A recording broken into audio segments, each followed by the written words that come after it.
Princess and friends. All love, all love. When you talk to me, it's all love. It's princess and friends. All love, good vibes. Shout out to my girls and my guys. It's princess and friends. All love, all love.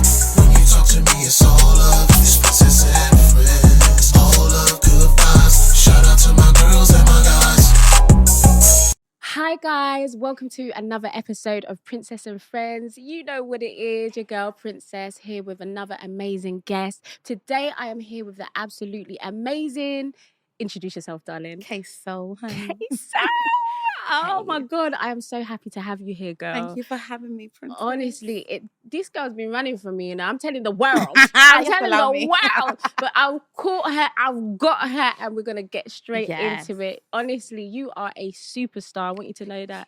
Truly. So for the people that don't know you, I want you to introduce yourself and tell the people what you do. So my name is Ksoul. I would say I'm a multi-genre artist. Okay. And at the moment, I'm doing a cross between Amapiano, Afro house, and more dance tracks because I used to do R&B and soul and jazz. Mm-hmm. And I just felt like the world wasn't taking me in that much. And I thought, let me make people dance. I feel like people want energy, people want vibes. So I was like, let me just delve into some dance tracks and start moving so I can shake my nash on stage. Oh, not nash shaking. So how's that feeling? Because you said you transitioned over from one genre to another. Well, another couple of genres. How is that feeling for you? Do you feel like you had to because of your target audience? Did you feel like kind of forced or pressured into it, or was it kind of just a natural transition that you were happy to do? It was definitely natural, but I would say that it took me a while to do it. So I had like Afrobeat songs and house music stacked up already. I just took about 2 years for me to be like, oh my God, should I actually do this? It took a while for me to build the confidence to completely switch genres because I was thinking, what are people going to think? Right. Am I going to have like less people supporting me because they don't actually like what I'm now doing? Right. So it took a while, but it definitely came natural. Right. And I realized because in person, everyone that knows me off camera, I'm lit. I'm vibes. It's bubbly. It's dancing. It's litty committee. Yeah. And then when I perform soul music, I felt like a lot of it was very deep. It was me being overly emotional, which is not a bad thing at all. Okay. But yeah, everything was very serious and soulful and slow. So I felt like it didn't show the side of me that everybody kind of knows. I know there's not a fly in the studio flying around our heads. That's very rude. that's very We're going to have to cheeky. name her. Yeah, she can chill. She can hang. But so do you feel like you were slightly suppressed? Oh, that's a word. Yeah. I am only suppressed by, unfortunately, the white man. But no, I didn't feel suppressed within music. I felt like I needed to do it for myself. And I also felt because of the people that do listen to me and the generation we're in now, everybody generally wants to dance. Everybody wants that banger, that head bop, that, oh yeah, this is cold. Let me shake my ass. Let me play it in my car and blast it out loud. Not that you can't do that with soul and R&B music. It's got a different type of vibe. But it's a different vibe. It does. And now I feel like the music I'm making now, everybody's like, oh my God, Kay, oh my God, it's lit. Yeah, wow. Whereas before it was like, oh yeah, this is nice. It's probably beautiful, you know. So I'm liking the energy I'm getting now. And I feel that this type of music generally helps you break through a lot faster, unfortunately. Right. And I think being dark-skinned and trying to break through in England doing R&B and soul, it was a lot harder for me because of the connections I have. And I feel like the connections I have are predominantly in the Afrobeat world. I'm a piano, house kind of music as well. And the R&B, I was just finding it a bit hard to kind of break through with it. What do you mean by the connections that you have? In terms of like platforms that I know of and people that I'm close to who do music and have events, majority of them are all based around Afrobeats and dance music. Right. Like, let me switch it up. So you said something really deep just there, and I don't want to skip over it. You said being a dark-skinned magical empress in this industry, and I was gonna later on in the interview start asking you about what it's like being a black woman, a black empress in an industry like this Yeah. that is, you know, it's quite superficial. I wanted to ask you what your experiences of it were. Do you know what? I haven't actually faced any, like, well, maybe I have and I've been non-aware, but I haven't had in my face colorism. I haven't had any discrimination because I'm dark skinned, but I have felt the effects of being dark skinned in the music industry, because I feel like it's just very obvious and it's blatant that these things are going to happen. So you're going to be prohibited in a way. So it's going to be a lot harder for you to break through than it would perhaps the average, beautiful, worldly, light-skinned woman who is somewhat, what would they call it? They would say it's like generic to all eyes. So it's not everyone that is going to take in a black woman, even though everybody wants and loves black women and blackness. I feel like sometimes, especially with males, because the music industry is predominantly male-led, yeah, I just feel like there's always going to be prohibitions, and I stay aware of it. I try not to feed into it or talk on it too much, because I feel like speaking on stuff like that, you can actually manifest it into happening in your life. Right.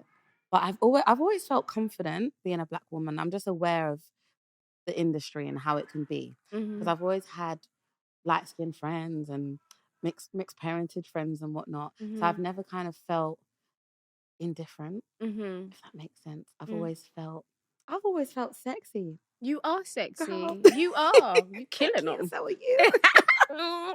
And we're both Leos, so Leo gang. Leo season. Well, it's just love it. past. It's always Leo season. Always 24/7. Come on, girl. Yeah. So you've been aware of it, but it hasn't hindered you. No, it hasn't. But I know that it's a longer marathon than it would be if I was light skinned. That's just my opinion, and that's how I feel. Right. I know that it's different for everyone. Everyone's got their own views, but I generally feel like for dark skinned women, the marathon is a bit longer, because you may get some people who are a bit biased because of branding. Like for the world, light is better, unfortunately, even though, you know, carbon is what starts the world. Speak it, literally, sis. blackness Speak it, sis. is everything. But yeah. Do you know what? It's crazy that you say that, because the narrative that is pushed is that, you know, the world has changed, you know, it's become a place, you know, we're more culturally diverse and, you know, more accepting, you know, that's what's pushed onto us. I think that's a beautiful narrative, but I don't agree with it. I feel like it's all it's a delusional perception that's been fed onto us, that things have changed. Nothing has changed, because it's still there. There's change happening. Right. Things are starting to change. But Okay. I feel like for things to really actually change, like it has changed and it's happened and it is, I feel like it's going to take a lot of work, a lot more work than what's happening now, because there's still people being beaten up because of the colour of their skin. There's still people, whether even in the LGBT community, there's a whole load of black LGBT people who are constantly beaten and abused because they're black and because they're gay. And this is even by our own people. Right. And I feel like part of the problem is that within the black community, we're always sometimes focused on, oh yeah, white people this, white people that, and they did this and they did that, or they don't accept us and don't give us certain opportunities. We need to take it. We need to look within our own community and build here, and look at us as the problem, because I feel like there's a lot of hereditary trauma within black people. And I personally think every single black person, take note, should do therapy. I'm not fully healed. I'm still doing therapy. But I just think it's key for all black people to do therapy, because once upon a time we had our own schools, we had our own Black Wall Street, we had our own black community for everything, and it got taken away. And I feel like sometimes black people, we play the bitter game rather than taking accountability and realizing, cool, let's just do it ourselves, because the white man's not going to go and change and be like, oh yeah, do you know what, I'm sorry I did this, let me just make it up to all of you guys. The only way he's doing that is by taking our culture and putting it into their world and highlighting it and saying, oh yeah, we're we're actually supportive of Black culture now. We love it. But do you really? You're Mm. actually just taking it and remixing it. And it's yeah, I could go on for days, No, girl. yeah, and But I'm yeah, thinking so many things as you're speaking. And so what's stopping us from doing that then? What's stopping us from, reclaiming our culture and kind of moving forward with as a collective? I think it's unity and unfortunately this word called jealousy. Oh, okay, okay, And I okay. think Speak that to me about that. not all Black people, of course, because we're Mhm. amazing people, and when we Right. come together, we do brilliant stuff. Mhm. However, there's definitely that trait where sometimes when certain people get into power or get certain things, they just want all that power and all that success for themselves. They don't actually want to spread it and share it and bring other people up along the way. And I Mhm. think that's the problem because we've got Jewish people, every single Jewish person in any country in the world unified, Mhm. probably rich as well. Mhm. Asians, rich. Like just I'm talking even spiritually, not just like financially. They're rich because they're unified. You've got their great granddad's got 10 shops all around London. Mhm. That's that's theirs. When they grow Mhm. up, that's their business. And there's so many other cultures that are just together. Mhm. You've got the Chinese people, they do not like anybody else coming in and they are just unified and working together to make things happen. I feel like um this word segregation was put onto Black people. I feel like we segregate within ourselves. Oh, I really? do. In what I sense? feel like there's not enough Black people working together and Mhm. actually loving on each other the way we should do. What do you think what's stopping it? What's the root? What's the cause of that? Um,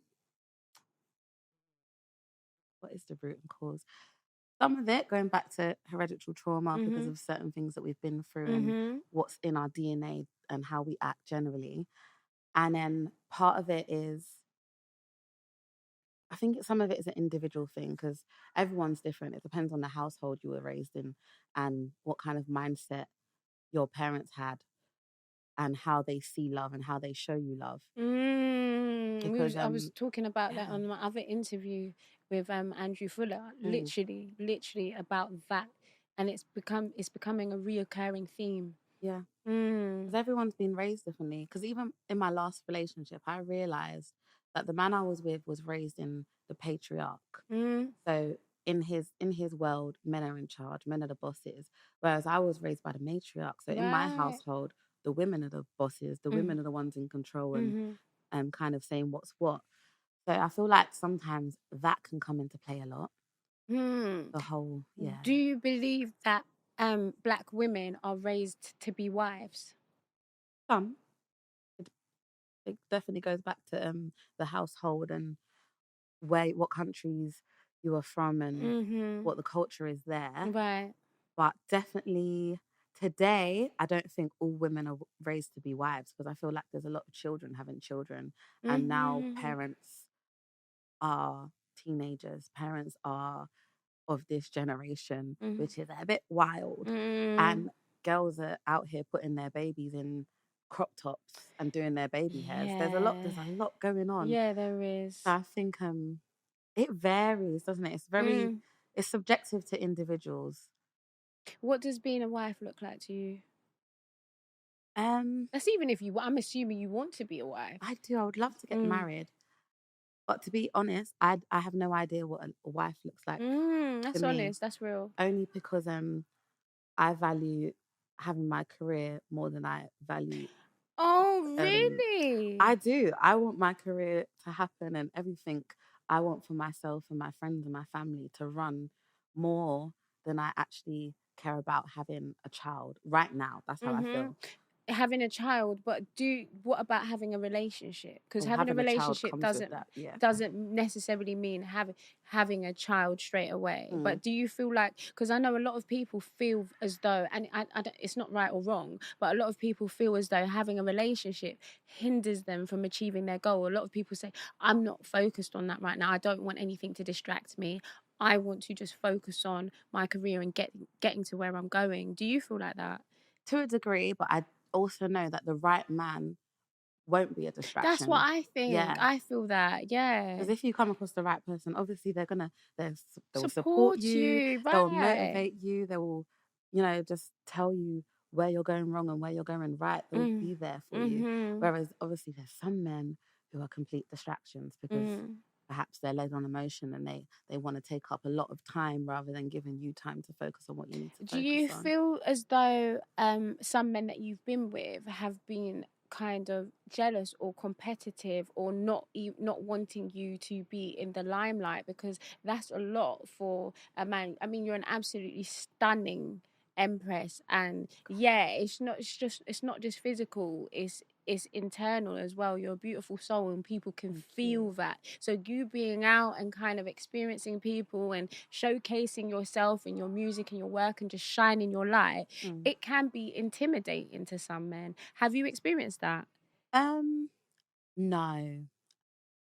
The men I've been with have been supportive. Oh, that's beautiful. And if they've not been supportive, I've left them.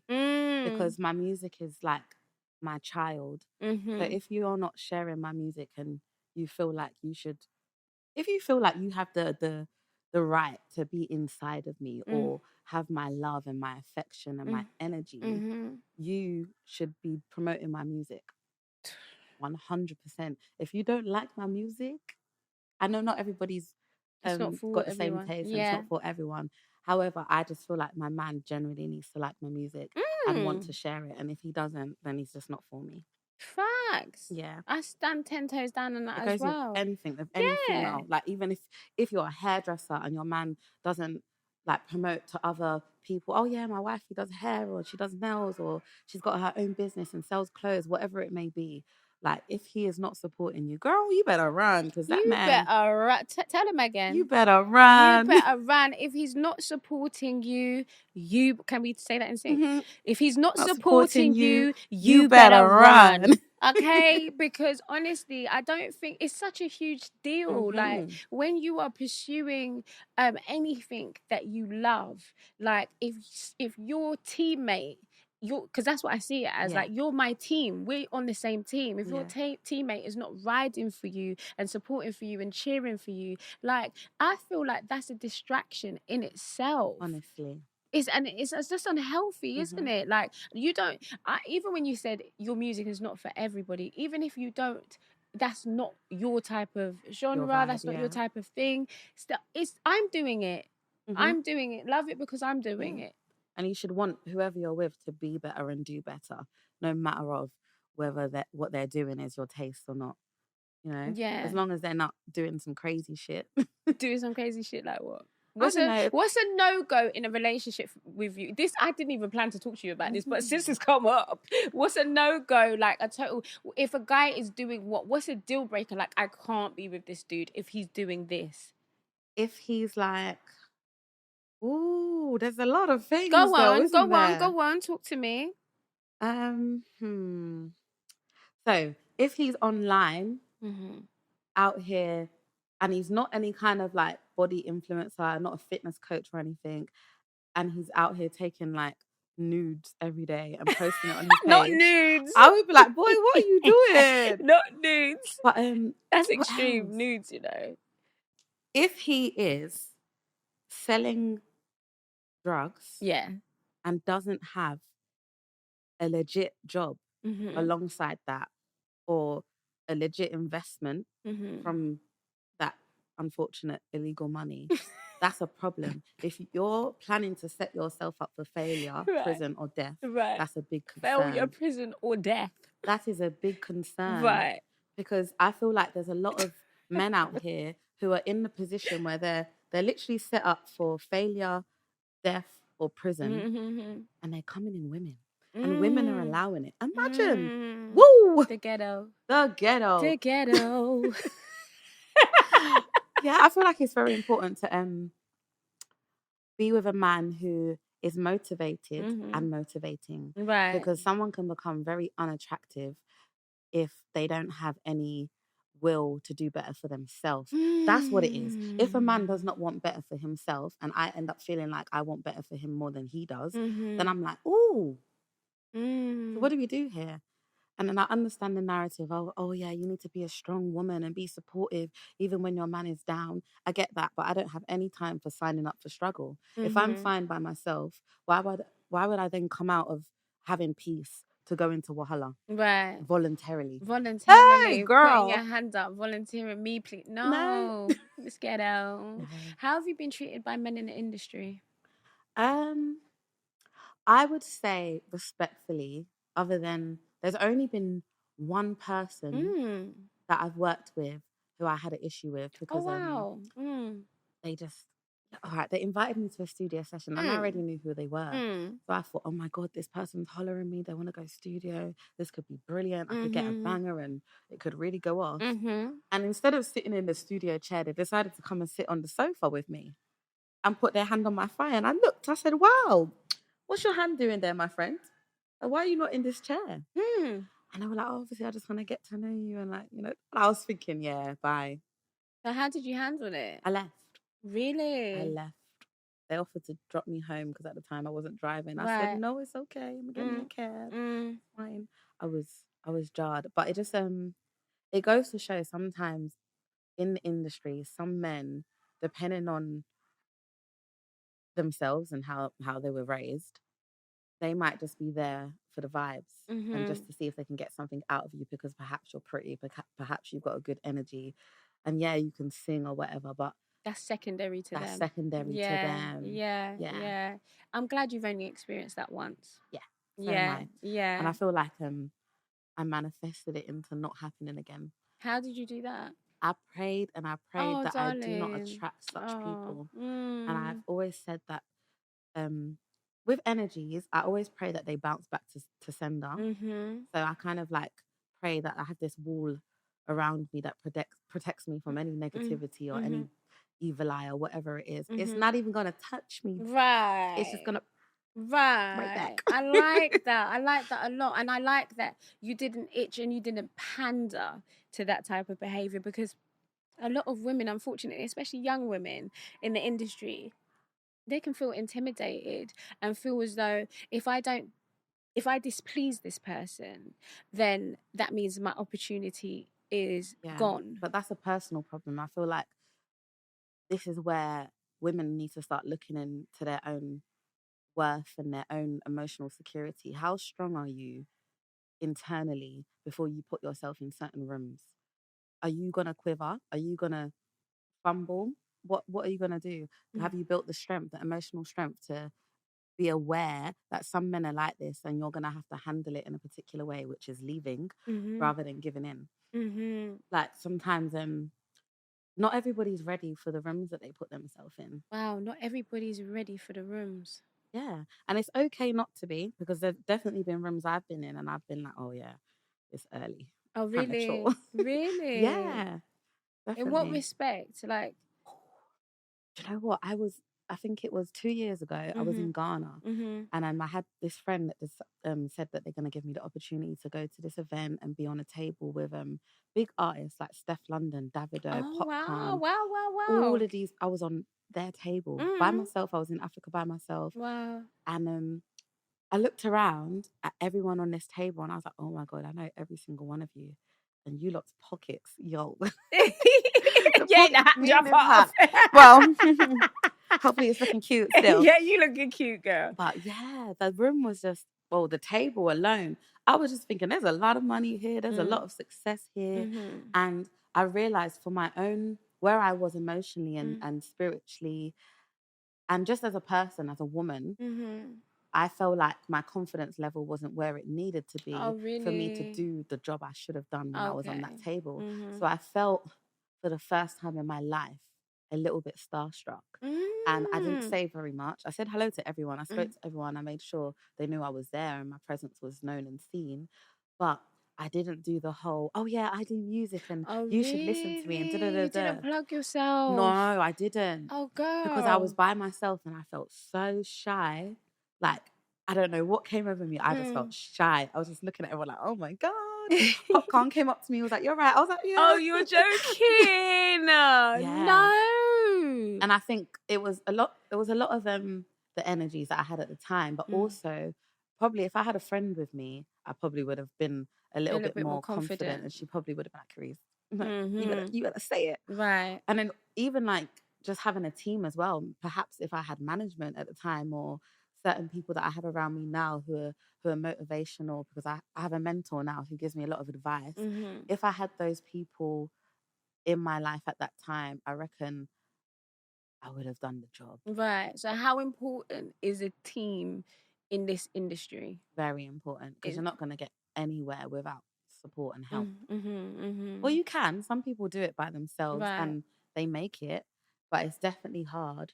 And I think that no matter what, people don't actually do it by themselves. I take that back. There's always someone that helps, Mm-hmm. whether it's a platform that promoted you, whether it Facts. is someone who just so happened to have, I don't know, 25K followers and they just shared it on their story. Next thing you Reposted. know, Right. you've gone off. There's Mm-hmm. always someone who is going to help bring someone up. Mm-hmm. Mm-hmm. Yeah. And talking of support, what are your networks like? Because we had a brief conversation about your networks and just support and stuff like that, and how important it is to you. Because you even said you go to shows alone now, so that's a stark contrast to you going by yourself, not feeling confident. So your confidence has clearly grown since that point for you to be able to go to shows on your own and to be comfortable in those spaces.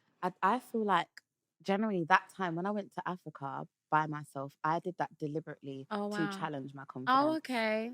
And I had that moment where I realized, oh, okay, this is a challenge. Yeah, yeah, And it was yeah. up to me to actually face the challenge or kind of sit back and observe. But what I did is I sat back and observed and I read the room and I saw how everybody was moving and what's what and who's where. And I was like, okay, I've seen you people now, and I believe I'm going to see you again. And the day that I see you again, perhaps you may know who I am, hopefully by God's grace, or I will just have the confidence to kind of just plug myself.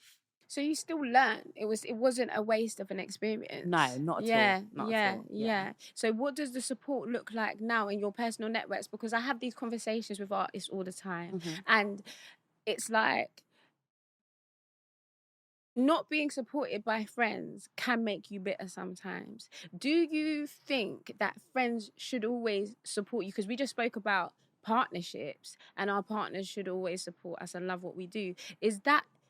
Do we feel like friends should do that as well? Because even me, sometimes I feel like, are my friends really watching my stuff? Like, did you watch it though? Did you get it? You're liking it, but did you watch it though? Like, do you know what I mean? Yeah. Do you think that's part and parcel of being in a friendship, or do you think it's okay for your friends not to support sometimes? It's all right for your friend to stay a friend and not be a supporter. I do believe that a true friend will always support, but there are, as you get older, you realize that you've got friends for different reasons and they're in different categories. So there are some friends that I'm not going to take it personally if they're not liking or they're not commenting or they're not sharing, because I understand that's where you're at. And then at the same time, sometimes people have stuff going on, you know. I'm telling you. You don't know what someone's dealing with. I'm telling you. As to why they just couldn't be on social media or they didn't see it. So I feel like when it comes to friends, it's like not taking things too personal, because it's not your friends that are going to be your fans that are going to help you get the numbers. Right. It's actually strangers and people who some you might never meet and some you might see at a show. So I think it's trying to leave the emotions over there with the friends, because that can lead you to a very dark, depressive place where you're constantly like, oh my God, why is my friend like this? And then you could slightly become a bitch because you're bitter about the lack of support. But yeah.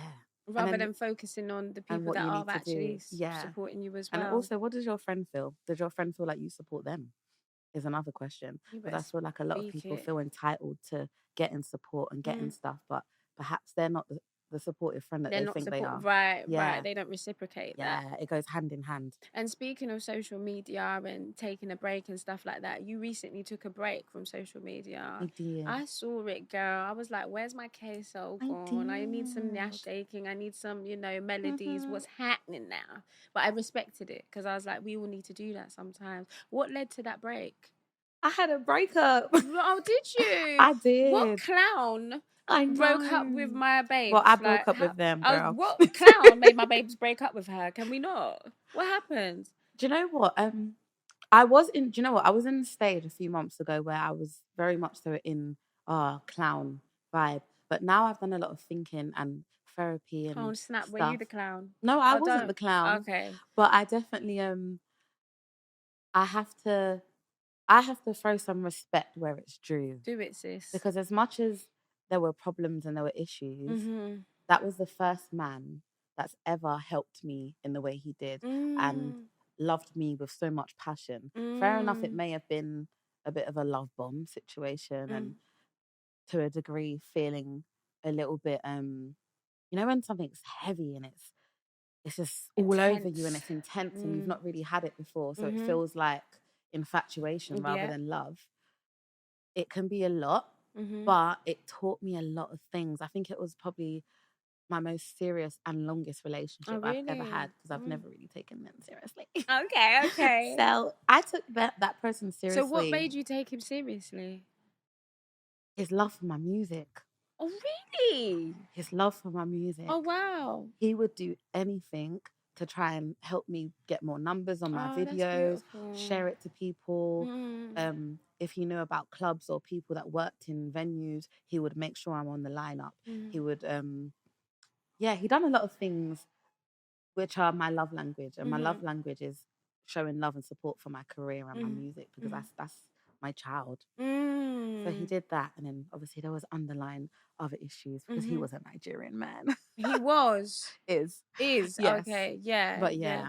Yeah. So what? I don't know about Nigeria. I don't know. I mean, I've heard the rumors, but I don't really.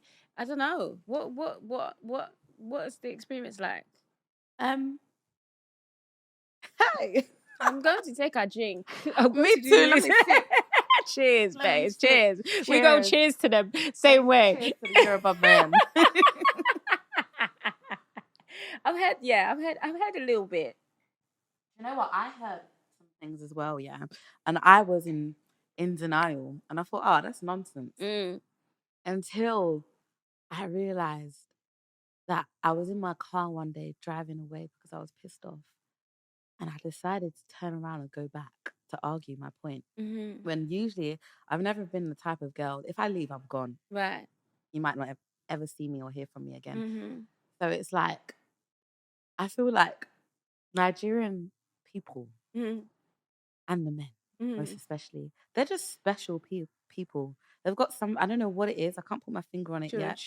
Nah, it's not judge. There's just something very special about them where they can just lead you to doing things that are somewhat out of character. Sounded for like you. judge. I don't know, babe. I don't even know. Sounding judgish. I don't know. I don't know. Maybe God favors them because, girl, because that man had me turning around. Turning and spinning the block. Turning around, U-turn on the road. Listen. I was there like, no, I've got to tell him how I feel. Do you know what? I need to get it off my chest. Yeah. They're different. And also they're patriarchal. So they're very, you must respect the man and listen to the man. And I'm African, but I'm also half Caribbean. Okay. And I was born here. So I'm a British babe at the end of the day. Yeah. So when it comes to the African culture and the level of respect that I feel like a lot of Nigerian men demand, whether they deserve it or not, it just can't run. Really? It I was can't about run. to say, do you recommend? Why can't it run though? If he's a man that is qualified to demand that type of respect, then it can run. Then it can run. If you're not qualified or there's things that are not allowing you to be qualified at this moment, you're going to have to figure it out before you start moving all, serious and demanding certain things. What is a no-go? What can a man not demand from you? Don't demand me to wash up.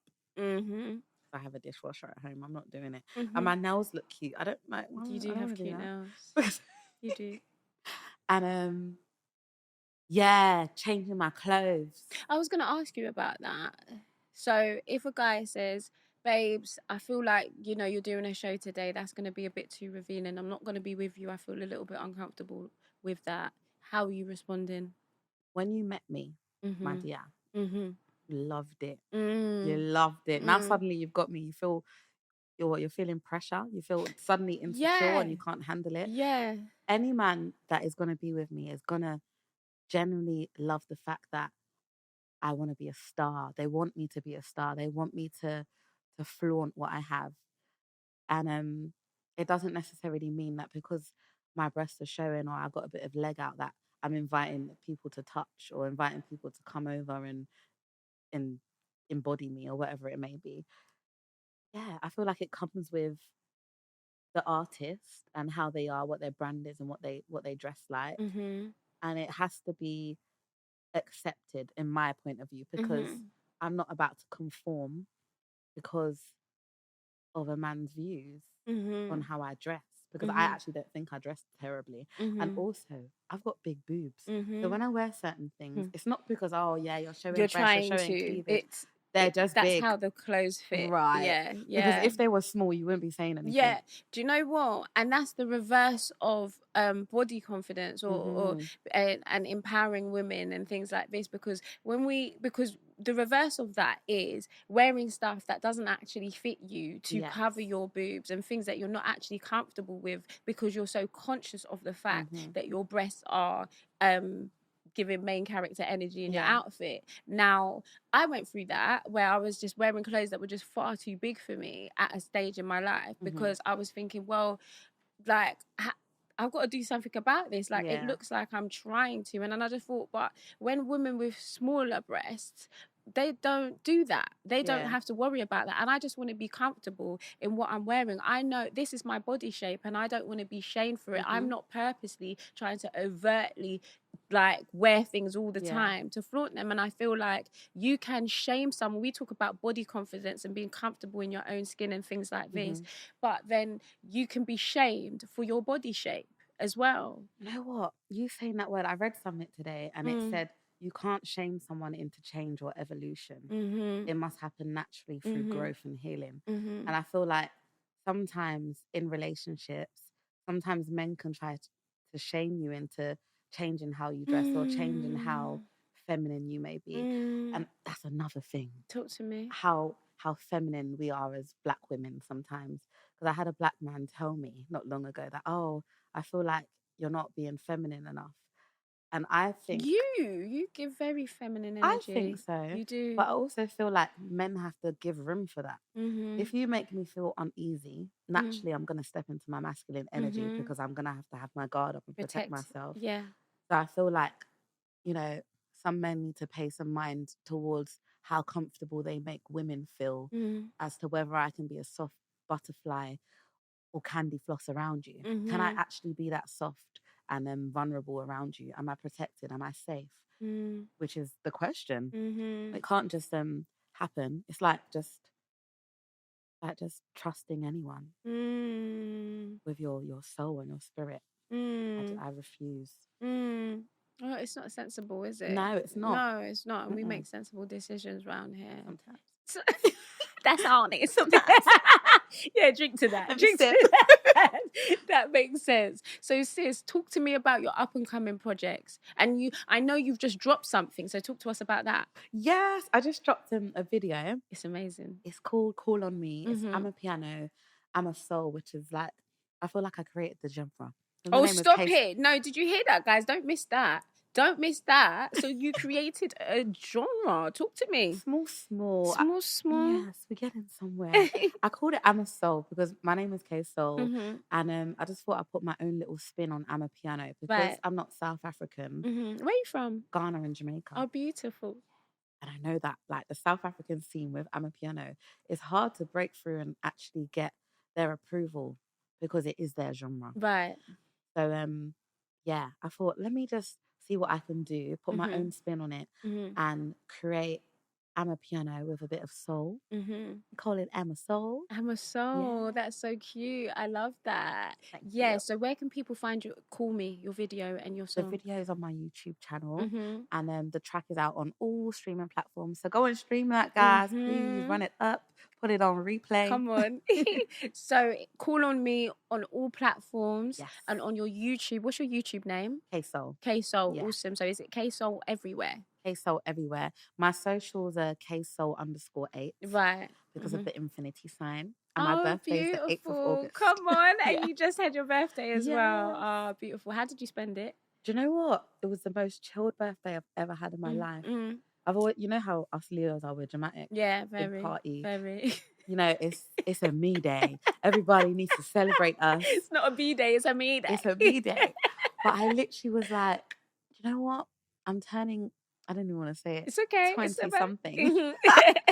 And I was like, let me just chill. So I went out to eat with my uncle, my mum's youngest brother. Oh, beautiful. And we just chilled and had a lot of real conversations about life and men, because I find that, you know, speaking to older men or people within your family, it helps you gauge more insight and understanding on why some men are the way they are, or how to just, you know, navigate through. Do you think, because there's a lot of emphasis these days on father figures in the home, and where I understand how valuable and how imperative it is, what about those young ladies, specifically young men as well, but because we're talking from a female perspective, what about those young ladies who just don't have that? Are they able to survive? Are they able to survive in the world without, you know, experiencing great trauma and making really trash decisions? What do you think about that? 100%. I feel like it's such a sad stigma that people attach to fatherless girls, because I tell you from now, there are millions of Black women who have not had a father, and some of which haven't even had any parents, who turn out to be brilliant women, who weren't promiscuous, who weren't disobedient in any way. They done their job and they became successful, and they're living happily. But of course, there is the other side of it, where there are some women who have trauma from it, and they have certain ways about them which perhaps doesn't help how they navigate through relationships with men. Right. Yeah.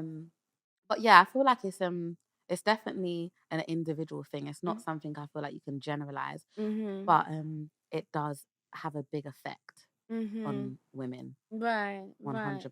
Right. I feel like a father's important, but the right father, because you can have a dad in your life and he could This is it.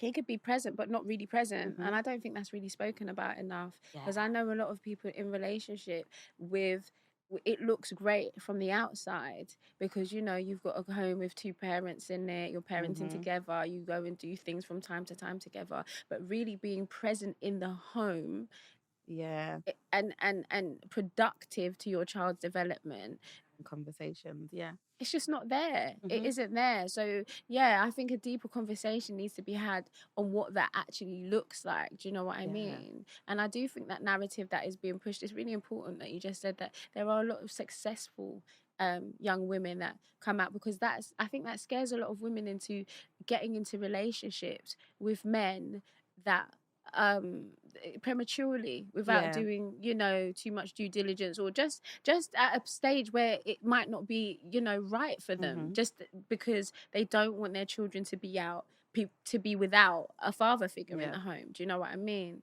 And in actual fact, you don't have to have a boyfriend, or if the child's father is not present for whatever reason, for that to be the father figure, or a good male role model for them. You can actually take them into mentoring or whatever the case may be, and that it can be provided that way, can't it? Because even myself, I didn't always have my dad in my life, and then when I did have him in my life, I slowly but surely realized that he's not the father that I would have wanted him to be. Oh wow. But it didn't necessarily, obviously it had its issues, and it created a few little traumas that we're working through and have worked through. But I've always found solace in fatherhood with my mother's brothers. Wow. So yeah, I feel like there's other ways to have father figures in your life, that you don't actually have to have your dad around. You can have uncles. You can even have male friends who may be dads or may not be, but just have that energy and aura about them where they just show you what a man is, whether or not they're related to you or your father. not. Yeah, I like that. I like that a lot. So, sis, your up and coming projects. We just talked about Call Me. Yeah, talk to me, because I'm excited. Oh my gosh, so am I. I'm gonna drop another song before the year ends. I don't want to talk about it too much, but it is a vibe. It's more like I don't even know what genre to call it. I think it's a cross between house music and Amma and Afro house. But it is me delving into some emotion just a little bit and just letting go. The track is more me talking about being free and just being a rider for myself. Right. And I feel like there's a lot of songs where women, we speak on being a rider and this Bonnie and Clyde aesthetic with men, rather than, are you a rider for yourself? Do you ride for yourself? Have you stepped out of something and decided to put all your energy and love into you so you can actually do that properly? Because what I realized is you cannot, and we know this saying, you cannot love anyone unless you love yourself. But it's so deep. If you don't truly love yourself and like work on yourself and do the shadow work, whatever relationship you get into, that you two are going to need to do some healing together. Right. And two unhealed people is just is a volcano. Recipe for disaster. Literally. So you said you was doing counselling and therapy and things like that. Was that prompted by your breakup, or were you doing it before? I was doing it before and then continued after, and then I got a mentor as well. Oh, Brilliant nice. woman. I talk to her on the phone every now and then. We meet up and she gives me advice and wisdom. That's nice. And I like how you're outsourcing.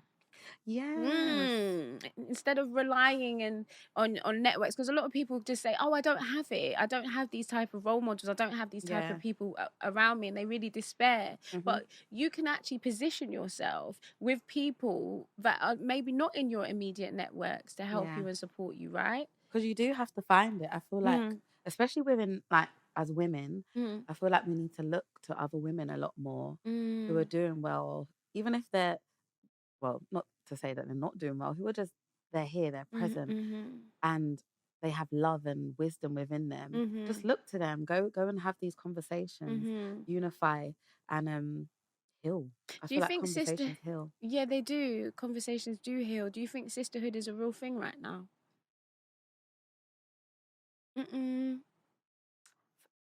Damn, girl. See, I believe in sisterhood, Mm-hmm. and I think it's a beautiful thing.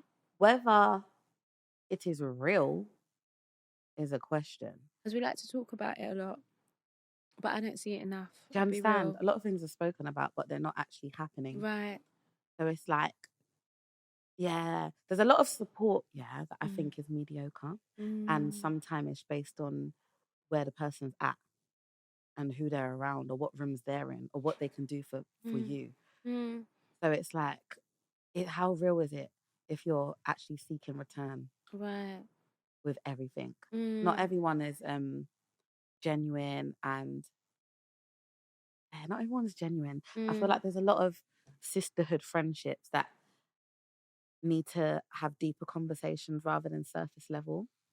Like, oh yeah, I love you, sis. Oh yeah, you're hot, you're beautiful. Yeah, you're a baddie. All of that. Is it though? Okay, how are you feeling since your breakup? Do you feel like you're emotionally suffering? Do you still feel rich within? Do you know how beautiful you are? Like, are we having those conversations, or are we just sitting here on some surface level social media shit where we're just like, oh yeah, she's hot. Oh yeah, I know her.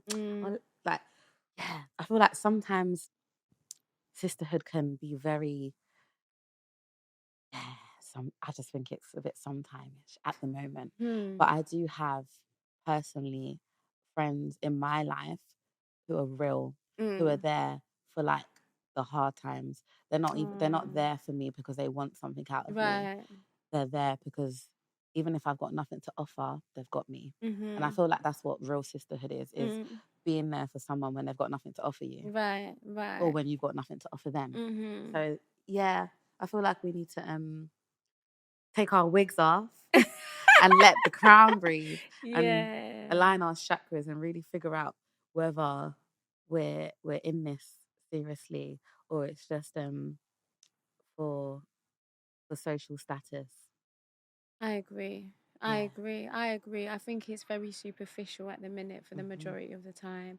And there's a narrative that men don't have support networks and men don't talk and they can't talk and they can't express, and women have this village around them all the time and they're more expressive. And I think we appear to be more expressive and we appear to be more open and transparent and honest and, supportive of each other. But I think it's surface. I do feel like it's surface for the most part, and I feel like we do need to start delving deeper into the loyalties and what sisterhood really is. Do you know what I mean? Because let a man get involved between two women, I don't usually see sisterhood there. No, not at all. That's where all kinds of bitterness and weird energy starts Quickly, coming. like this. And sometimes it's for a man that does nothing for the both of you. And it's like, wow, is that where your self-esteem is? Right. It's confusing. But the other day they were best friends. But then a man comes in, just gets involved in any capacity, and then it's like they would choose the loyalty with the man rather than their friend. They're willing to give the man more grace than their friend. Yeah, it's wild, that word that you used. We don't give women, like our people, our sisters, enough grace. Like, it's like, oh, she said this, all right, do you know what? F her. Or she's doing this, F her. Just like Rather that. than, okay, let me just sit with her and have a conversation. Right. Why did you act like that? Not even, oh, why are you acting like, why did you act like that? What's wrong? What happened? Because the majority of the time, people are projecting. And it's because they've got something else going on, or there's something underlying as to why they reacted or why they were triggered to act the way they did. And I feel like that's the conversations we need to have as women. What triggers you, and how do I navigate you as a friend? Come on. And actually get to know you, right? Because it's easy to sit down in front of your friends and be like, oh yeah, I met this guy and da da da da. Or even as women, some of us, we can sit together and cry. It doesn't mean that we're helping each other No, healing. it doesn't. Sometimes you're just watching your friend cry and you're saying, oh babe, like, right. but it's very, like we said, surface level. We're not getting to the root. And I think we need to start encouraging our friends to have therapy and stop tiptoeing around some of our friends who have anger management as women, or who have promiscuous issues. Like, let's speak about it. Perhaps you're like this because of something that happened when you were younger. Let's get into it. Let's figure talk out about it, because Right. that a lot of men say women aren't honest with each other. But why is that? Are we scared to be honest because our friend is just going to immediately see that as harsh criticism and stop talking to us? I think some people are scared of judgment, and also not everybody wants to hear it. Not everyone wants to hear the truth, and not everybody wants to dish it out because they're also scared about the reaction. But that's where it goes back into understanding your friend's emotional intelligence and understanding how they operate, so you know how to go about certain things. So you know how, if you go to your friend to have a certain conversation, you're not triggering her, but you're helping her to understand what does. Right. Like, yeah, because I had a friend who made me realize that I was being a bit arrogant once. And she was like, girl, arrogant bag. She's like, I feel like just here in this situation, perhaps you need to just humble yourself just a little bit, girl, and keep your mouth shut. And I said, I respect that. At first, I was in my black girl mode. I was like, I was thinking, girl, who are you talking to? But then I looked at my behavior and I said, yeah, I hear it. It was a lot. Yeah. I respect that, because you take a risk. Yeah. You take a risk. People think honesty is such an easy thing, and people not. love me when I'm being honest and it suits them and it's positive. But when I am being just as honest, I'm just being myself. And I'm applying that honesty to something that isn't praise. It's now, oh, you don't like me, or you were always thinking this and this. And I'm like, no, this has just come to my attention and I'm just bringing it to you because I don't feel like I would be a friend if I didn't. And why can't we have that space where would you rather me just think something about you and speak to somebody else about it? I'd rather speak to you about it. And then it builds up this weird energy of animosity between you and your friend, where there's an elephant in the room and nothing's been said about it. you both know, and you're just sat there playing happy families. I can't stand that. I don't even do it with my own family. That's Right. precisely why I don't really speak to a lot of my brothers, and I kind of cut off some family members because I am not about to sit down and play happy families with people who don't want to talk about what is true and what is actually happening. And I think that goes hand in hand with friends. Like, why would you suffer? Why would you want to suffer in a friendship where you can't even be your true, authentic self? That's like voluntarily hindering yourself from growing or becoming better. Right. And on that note, that was gems. That was gems, and I hope you caught them. Amen. Honestly, absolutely beautiful. So, my darling, please remind people where to find you and your wonderful music. You can find me on Instagram, Twitter, I think it's called X now, and TikTok, all of it under Ksoul_8. And my music is out on all platforms, on YouTube as well. You can see my videos.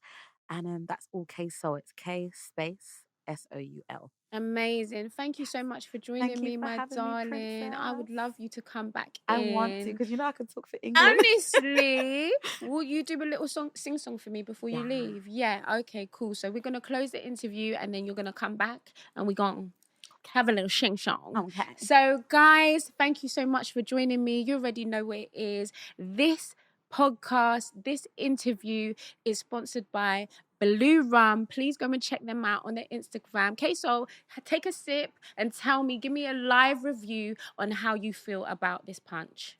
Tantalizing, you know, those type of words there. My girl dipped in her dictionary bag, her vocabulary bag, just to describe my sponsors. Yeah, that's how dope they are. So do check them out, follow them, go and buy some punch. My favorite right now is the grape. I can't lie to you, it's absolutely beautiful, but they have a range of flavors that you're absolutely gonna love. So do follow them and follow your girl Princess and Friends on the YouTube and other social media platforms. Love you guys. See you again next time.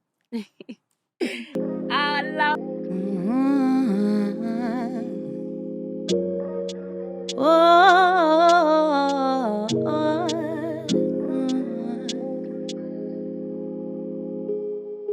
I keep on falling like the petals on the roses you gave me last week.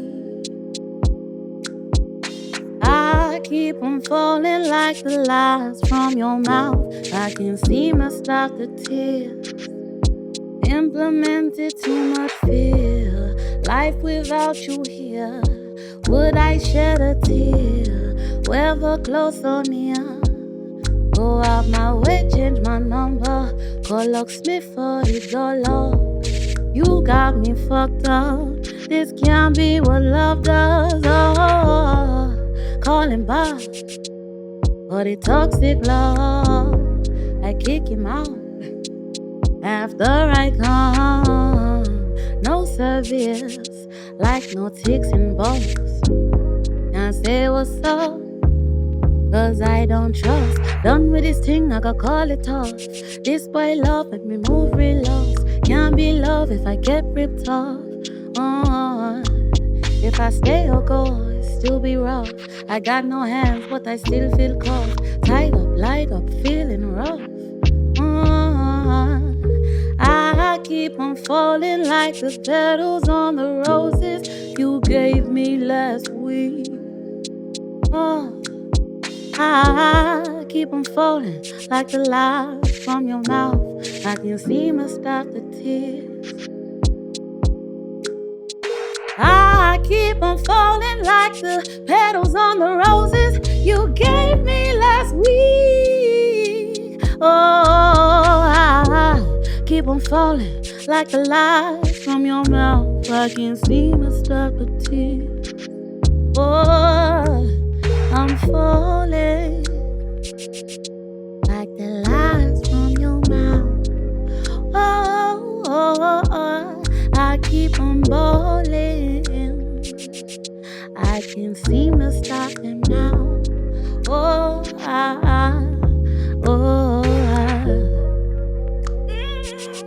Yum! That was absolutely delicious. Oh my gosh. I was in the vibe. We both wanted it to be longer. Babes, you are an absolute superstar. Thank you so much. Success is your calling. Abundance is your calling. Receive it, sis. It's yours. You are absolutely amazing. Thank you so much, darling. And thank you for having me. Love. I can't wait to be back because I'm coming. Girl, your girl Ksoul, she's absolutely amazing. Follow her, turn up at her shows, run up her tunes. You already know what to do, guys.